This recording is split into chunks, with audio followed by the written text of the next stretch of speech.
So I want to go back to talk a little bit about history. Yes. Go back to the very beginning, and I want to focus the first section of our conversation about the history of Black resistance. Yes. Why? How did it start? And can you tell us and educate people about the seeds that became eventually the more well-known movements of Black resistance in this country?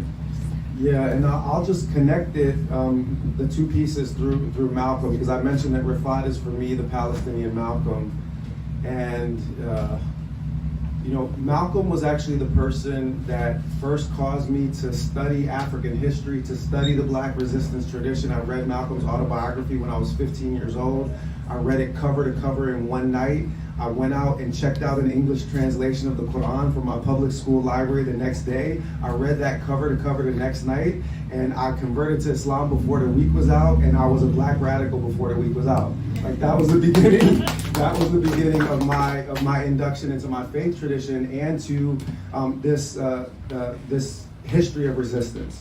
And so Malcolm sent me to Africa to first study the roots of resistance, but Malcolm also taught me the relationship between Black resistance and Palestinian resistance. And I'll come back to that latter point in a second. But here's what Malcolm said.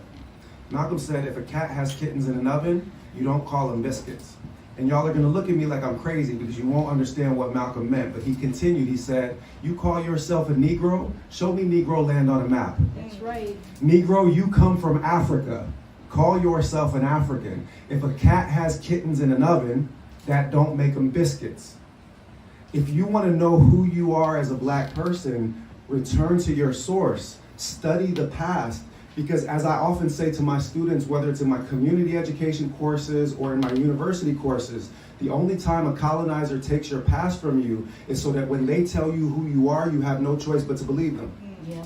You don't have another narrative. So in my academic work, I've been writing about the history of Black resistance to the slave trade, to imperialism, to colonialism, and the way that African indigenous traditions and Abrahamic traditions have been used to fight against this devilry of white supremacy and imperialism and capitalism literally for 5 centuries. And that's a history that they hide from you because they don't want you to know that as early as the 15 teens, there are slave rebellions being led by enslaved African Muslims in what's now Mexico City, to the point where the Pope is writing, not the Pope himself, but the Pope's undersecretaries are writing papal bulls saying, stop bringing Muslims because they're too rebellious. Stop bringing Muslims because they're too rebellious. And it wasn't of course just Muslims that rebelled. It was everybody, all people, African peoples drew on their sacred traditions, their cultural traditions, their faith traditions to find the resources to fight against this evil and this scourge. And it didn't start on plantations. It started on the West African coast. It started with massacres of European traders and so forth. So I've been writing that history because when you know that history and the deep roots of our resistance, then you understand that people like Malcolm don't just come out of nowhere. Yeah. People like Malcolm are, the stone that the builder refused. They're people that have been, their generational memory is of people who fought hard enough to still be here.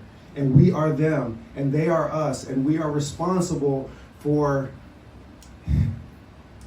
So most of my father's family is just, plain old West African Black, but also we have Seminole ancestry in that side of the family. So I often try to process things through indigenous principles as well. You don't just think about the debt that you owe to the ancestors that came before you, but you think of the debt that you owe 7 generations forward to your future progeny. So we study these deep pasts so that we can take the necessary action in the present, so that we can leave legacies of liberation for our seed that are not yet born. Woo!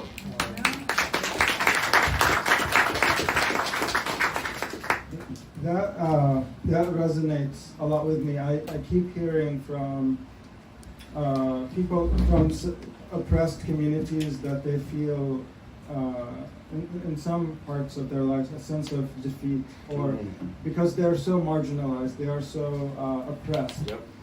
And I think you've hit a couple of points where I think we have to remember and almost be proud and celebrate our ancestors who resisted and refused to give up despite everything they've lived through. And the fact that they're able to carry on not only culture, but also the will to continue to survive, as we're seeing in Palestine today, as we were seeing in every one of the black communities in this country and the indigenous who refuse to give up their identity and their core. That's right. So that we should be proud.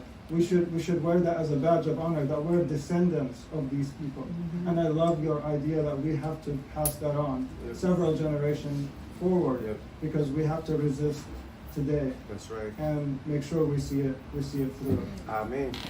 Woo!